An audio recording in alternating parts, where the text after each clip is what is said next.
എൻ്റെ പൊന്ന് വരുന്നുണ്ട് കേട്ടോ.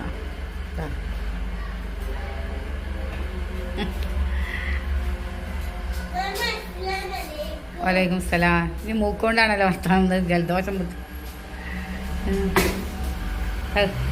എപ്പോഴും പറയാം ഞാൻ ഇവിടെ മുന്നിൽ ഇരിക്കണില്ല. ഇന്നിപ്പോൾ ഞാൻ മുന്നിൽ തന്നെ ഉണ്ട്.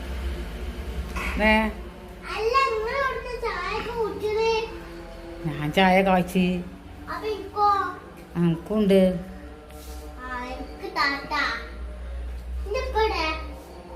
എൻ്റെ അപ്പം ഇവിടെ എനിക്കറിയില്ല. മേൽക്കടക്ക് കയറണുണ്ടീന് എവിടെ ഉണ്ടായില്ലേ. പിന്നെന്താ വർത്താനം? സ്കൂളിലെ പഠിപ്പൊക്കെ എങ്ങനെയുണ്ട്? പരീക്ഷ എങ്ങനെയുണ്ട്?